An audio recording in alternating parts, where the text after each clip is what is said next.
പാഠപുസ്തക പ്രവർത്തനങ്ങളിലേക്ക് പോകാം. മകൾക്ക് മാതൃഭാഷ അറിയാതിരുന്നത് ലേഖകനിൽ കോപവും ഉത്കണ്ഠയും നിറച്ചത് എന്തുകൊണ്ടായിരിക്കും? കണ്ടെത്തി അവതരിപ്പിക്കുക.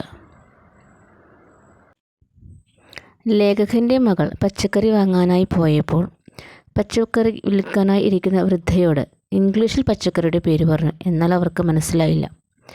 അപ്പോൾ കുട്ടിക്ക് മാതൃഭാഷയിൽ അത് പറഞ്ഞു കൊടുക്കാൻ അറിയില്ലായിരുന്നു. കൈകൊണ്ട് തൊട്ട് കാണിച്ചായിരുന്നു സാധനം വാങ്ങിയത്. നമ്മൾ സാധാരണ ഉപയോഗിക്കുന്ന സാധനങ്ങളുടെ പേര് പോലും മാതൃഭാഷയിൽ അറിയില്ല എങ്കിൽ മാതൃഭാഷയെ എത്രത്തോളം മറന്നിട്ടുണ്ടാവും. തൻ്റെ മകൾക്കുള്ള മാതൃഭാഷയിലുള്ള അറിവ് കുറവാണ് എന്ന് മനസ്സിലാക്കിയാണ് അദ്ദേഹത്തിന് കോപം വന്നത്. മഴയില്ലാതെ തടാകങ്ങളും പുഴകളും വറ്റിപ്പോയി കൊണ്ടിരിക്കുന്ന നമ്മുടെ മണ്ണിൻ്റെ മക്കൾ റെയിൻ റെയിൻ ഗോ എവേ എന്ന് പാടാമോ? അവർ പാടേണ്ടത് എങ്ങോട്ട് പോകുന്നു മേഘമേ നിൽക്കുക, ഞങ്ങൾക്കു നാലിറ്റു വെള്ളം പകരുക എന്നല്ലേ. ലേഖകൻ്റെ ഈ ചോദ്യങ്ങൾ നിങ്ങളിൽ ഉണർത്തുന്ന ചിന്തകൾ എന്തെല്ലാം? യുക്തിപൂർവ്വം സമർത്ഥിക്കുക. റെയിൻ റെയിൻ ഗോ എവേ എന്ന് നമ്മുടെ കുഞ്ഞുമക്കൾ പാടുമ്പോൾ അതിൻ്റെ അർത്ഥം മഴയെ മഴയെ പോകൂ നീ എന്നാണ്. നമ്മുടെ ജീവിത സാഹചര്യം, നമ്മുടെ രാജ്യത്ത് മഴയില്ലാതെ ഒരിക്കലും നമുക്ക് ജീവിക്കാൻ പറ്റില്ല. പക്ഷേ ആംഗലേയ ഭാഷയിൽ ഇംഗ്ലീഷുകാർ കൊണ്ടുവന്നിട്ടുള്ള പാട്ടാണ് റെയിൻ റെയിൻ ഗോ എവേ എന്നത്. നമ്മൾക്കൊരിക്കലും മഴയില്ലെങ്കിൽ ജീവിക്കാൻ കഴിയുകയില്ല. നമ്മൾ മഴയോട് എങ്ങോട്ട് പോകുന്നു മേഘമേ നിൽക്കുക, ഞങ്ങൾക്ക് കുറച്ചു നാലിറ്റു വെള്ളം പകരുക എന്നല്ലേ നമ്മൾ പാടേണ്ടതെന്ന് പറയുന്നു ഇവിടെ കവി. ശരിയാണ്. കാരണം നമുക്ക് കൃഷി ചെയ്യാനും നമ്മുടെ ജീവിതം തന്നെ നിലനിർത്തണമെങ്കിൽ നമ്മൾക്ക് മഴ ആവശ്യപ്പെട്ടേ പറ്റൂ. പക്ഷേ മറ്റുള്ളവരെ നമ്മൾ അനുകരിച്ചുകൊണ്ട് നമ്മളുടെ ജീവിത സാഹചര്യങ്ങൾ മനസ്സിലാക്കാതെ വെറുതെ നമ്മൾ ഓരോന്നും പറഞ്ഞിട്ട് കാര്യമില്ല. നമുക്ക് ഉത്തരത്തിലേക്ക് പോകാം. ഇപ്പോഴത്തെ തലമുറ നമ്മുടെ നാടിനെയും മാതൃഭാഷയും ഒട്ടും തന്നെ മനസ്സിലാക്കാതെയാണ് മറ്റുള്ള ഭാഷകൾ നല്ല രീതിയിൽ കൈകാര്യം ചെയ്യുന്നത്. നമ്മുടെ സംസ്കാരം മുഴുവനായും മാറ്റി നിർത്തിയാണ് മറ്റുള്ളവരവ ജീവിതത്തോടെ ചേർത്ത് നിർത്തുന്നത്. അതിലൊരു ഉദാഹരണം മാത്രമാണ് ഈ ഗാനങ്ങൾ. നമുക്ക് നമ്മുടെ നാട്ടിൽ ജീവിക്കാൻ മഴ വേണം. ഇപ്പോൾ ലഭിക്കുന്ന മഴയുടെ തോത് കുറവാണ്. അതുപോലെ മനസ്സിലാക്കാതെ വരുന്ന മഴയെ പോകൂ എന്നാണ് പറയുന്നത്. ഇതുപോലെ തന്നെയാണ് നമ്മുടെ ഭാഷയെയും നാടിനെയും മറന്ന് മറ്റുള്ള ഭാഷയും സംസ്കാരങ്ങളും നമ്മുടെ ജീവിതത്തോട് ചേർത്ത് പിടിക്കുമ്പോൾ അത് എത്രത്തോളം നമുക്ക് ദോഷം ചെയ്യുമെന്ന് ആരും മനസ്സിലാക്കുന്നില്ല. അടുത്ത ചോദ്യത്തിലേക്ക് പോകാം. എൻ്റെ മാതൃഭാഷ കന്നഡയാണ്, അത് പഠിക്കുക തന്നെ വേണമോ എന്ന ചോദ്യം എൻ്റെ ജീവിതത്തിൽ വന്നതേയില്ല. മുട്ടുകാലി നടക്കുന്നത് പോലെ സ്വാഭാവികമായി സരളമായി ഞാനത് പഠിച്ചു. എൻ്റെ മാതൃഭാഷ നല്ലവണ്ണം പഠിച്ചത് കൊണ്ടാണ് തന്നെയാണ് മറ്റു ഭാഷകൾ വളരെ എളുപ്പം പഠിക്കാൻ കഴിഞ്ഞത്. ലേഖകൻ്റെ ഈ അഭിപ്രായങ്ങളോട് നിങ്ങൾ യോജിക്കുന്നുണ്ടോ? പ്രതികരിക്കുക.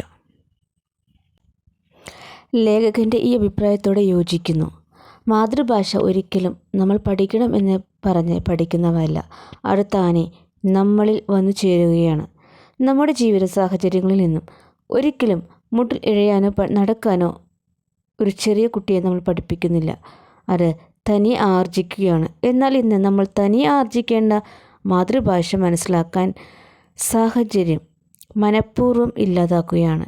എന്നിട്ട് മറ്റുള്ള ഭാഷകൾ കഷ്ടപ്പെട്ട് പഠിക്കുന്നു. സ്വന്തം അമ്മയെ മറന്ന് മറ്റുള്ള അമ്മമാരെ സ്നേഹിക്കുന്ന പോലെയാണ് ഇത്. ഒരിക്കലും സ്വന്തം അമ്മയെ മനസ്സിലാക്കാൻ കഴിയാത്തവർക്ക് മറ്റുള്ളവരെ മനസ്സിലാക്കാൻ കഴിയില്ല. അതുപോലെ തന്നെ സ്വന്തം മാതൃഭാഷ മറന്നുകൊണ്ട് ഏതൊക്കെ ഭാഷ അവന് ആർജിച്ചാലും ഒരിക്കലും അത് പൂർണ്ണമായും ഉൾക്കൊള്ളാൻ കഴിയില്ല. തൽക്കാലം ജീവിക്കാൻ വേണ്ടി ആർജിക്കുന്നവയാണ് മറ്റുള്ള ഭാഷകൾ. എന്നാൽ സ്വന്തം രക്തത്തിൽ അലിഞ്ഞു ചേരുന്നവയാണ് മാതൃഭാഷ. അടുത്തത് 2 എഴുത്തുകാരുടെ നിരീക്ഷണങ്ങളാണ്.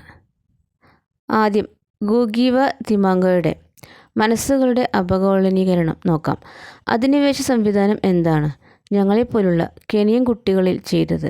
ഒരു വശത്ത് ഞങ്ങളുടെ ഭാഷകളെയും അവയുടെ സാഹിത്യത്തെയും ക്രമാനുഗതമായി അടിച്ചമർത്തുകയും മറുവശത്ത് ആംഗലേയത്തെയും അതിൻ്റെ സാഹിത്യത്തെയും ആകാശത്തോളം ഉയർത്തുകയും ചെയ്തതിൻ്റെ പ്രത്യാഘാതം വലുതായിരുന്നു.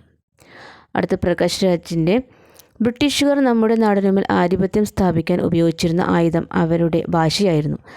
മനുഷ്യൻ ഏതു ഭാഷയാണ് സംസാരിക്കുന്നത് ആ നാടിൻ്റെ ആളായി മാറുമെന്ന സത്യം അവർക്ക് നന്നായി അറിയാമായിരുന്നു. മാതൃഭാഷയ്ക്ക് മേൽ അധിനിവേശത്തിൻ്റെ പ്രത്യേകതകളെക്കുറിച്ചുള്ള 2 എഴുത്തുകാരുടെ നിരീക്ഷണങ്ങൾ താരതമ്യം ചെയ്ത് കുറിപ്പ് തയ്യാറാക്കുക. ഈ 2 നിരീക്ഷണങ്ങളിലും ഇംഗ്ലീഷ് ഭാഷയുടെ കടന്നുവരവിനെക്കുറിച്ചാണ്. ബ്രിട്ടീഷുകാർ നമ്മുടെ രാജ്യത്ത് ആധിപത്യം സ്ഥാപിക്കാൻ ആദ്യം ചെയ്തത് അവരുടെ ഭാഷ നമ്മളിലേക്ക് കൊണ്ടുവന്നതാണ്. കൂടുതൽ ആളുകൾ ഇംഗ്ലീഷ് ഭാഷ ഉപയോഗിച്ചാൽ ആ സ്ഥലം ബ്രിട്ടീഷുകാർക്ക് ലഭിക്കും എന്നത് അവർക്കറിയാം. അത് മനസ്സിലാക്കാതെ നമ്മളത് സ്വീകരിച്ചു. അവർക്ക് നമ്മളുടെ മേൽ ആധിപത്യം സ്ഥാപിക്കാൻ എളുപ്പത്തിൽ കഴിഞ്ഞു. അതുപോലെ മാതൃഭാഷയെ മറന്നുകൊണ്ട് അന്യഭാഷയെ സ്വീകരിക്കുന്നവർ മറ്റുള്ളവരുടെ അടിമകളാകുകയാണ് എന്ന് അവർ മനസ്സിലാക്കുന്നില്ല. മറ്റുള്ള ഭാഷകൾ പഠിക്കുന്നത് നല്ലതാണ്. നല്ല ജോലി ലഭിക്കാനും മറ്റുള്ളവരുടെ മുമ്പിൽ തലകുനിക്കാതിരിക്കാനും എല്ലാത്തിനെക്കുറിച്ചും ഉള്ള അറിവ് വേണം. പക്ഷേ അത് സ്വന്തം മാതൃഭാഷ മറന്നാകരുത്. മാതൃഭാഷയെ മറന്ന് എന്തൊക്കെ നേടിയാലും അവൻ്റെ ജീവിതവും നേട്ടങ്ങളും ഒരിക്കലും പൂർണ്ണമാവുകയില്ല.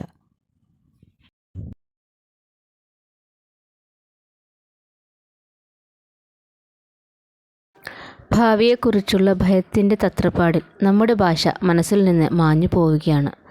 പ്രകാശ് രാജ് മുകളിൽ നൽകിയ സൂചനയും പാഠഭാഗവും മാതൃഭാഷയോടുള്ള വർത്തമാന കാല സമൂഹത്തിൻ്റെ സമീപനവും വിമർശനാത്മകമായി വിലയിരുത്തി. മാതൃഭാഷ നമ്മുടെ വേര് എന്ന വിഷയത്തിൽ പ്രഭാഷണം തയ്യാറാക്കുക. നമുക്ക് പ്രഭാഷണത്തിലേക്ക് പോകാം. ഏവർക്കും നമസ്കാരം. നമ്മുടെ വിഷയം എന്നത് മാതൃഭാഷ നമ്മുടെ വേര് എന്നതാണ്. ഇക്കാലത്ത് ഏറ്റവും പ്രസക്തമായ ഒരു വിഷയമാണ് മാതൃഭാഷയുടെ പ്രാധാന്യം. മലയാളികളായ എത്ര പേർക്ക് മലയാളം നന്നായി സംസാരിക്കാനും എഴുതാനും കഴിയും? അതിനുത്തരം വളരെ കുറച്ച് പേർക്ക് മാത്രം. നാം ജനിക്കുമ്പോൾ മുതൽ കേൾക്കുകയും സംസാരിക്കുകയും ചെയ്യുന്ന മാതൃഭാഷ എന്തുകൊണ്ട് മനുഷ്യൻ മറക്കുന്നു?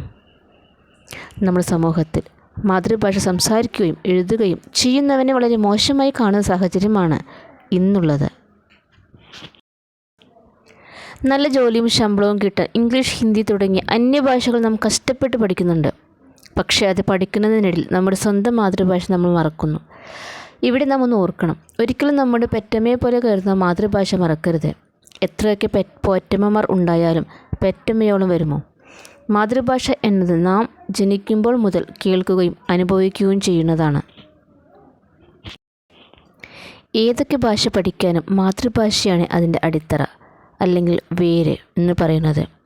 നമ്മൾ ചിന്തിക്കുന്നതും പ്രവർത്തിക്കുന്നതും എല്ലാം തന്നെ മാതൃഭാഷയിലായിരിക്കും. മാതൃഭാഷ നമ്മുടെ വേരാണ്. ആ വേരിന് എന്തെങ്കിലും തകരാർ പറ്റിയാൽ നാം പഠിച്ചിട്ടുള്ള എല്ലാ ഭാഷകളെയും അത് സാരമായി ബാധിക്കും. എത്രത്തോളം പടർന്നു പന്തലിച്ച ആരോഗ്യമുള്ള മരവും അതിൻ്റെ വേരിന് എന്തെങ്കിലും സംഭവിച്ചാൽ അത് പെട്ടെന്ന് നശിച്ചു പോകുന്നു. അതുപോലെ അടിത്തറ ശരിയല്ലെങ്കിൽ കെട്ടിടങ്ങൾ തകരാൻ നിമിഷങ്ങൾ മതി. അതുപോലെ ഭാഷകളുടെ എല്ലാം അടിത്തറ ആയിട്ടുള്ള മാതൃഭാഷ ശരിയല്ലെങ്കിൽ മറ്റുള്ള ഭാഷകളും നമ്മൾക്ക് ശരിയായ രീതിയിൽ കൈകാര്യം ചെയ്യാൻ കഴിയില്ല. അതുകൊണ്ട് തന്നെ നമ്മുടെ മാതൃഭാഷയെ സംരക്ഷിക്കേണ്ടത് നാം ഓരോരുത്തരുടെയും കടമയാണ്, ഉത്തരവാദിത്തമാണ്. ഇനി മുതലെങ്കിലും നമ്മുടെ ഭാഷയെ മാറ്റി നിർത്തില്ലെന്ന് നാം ഓരോരുത്തരും പ്രതിജ്ഞ ചെയ്യണം.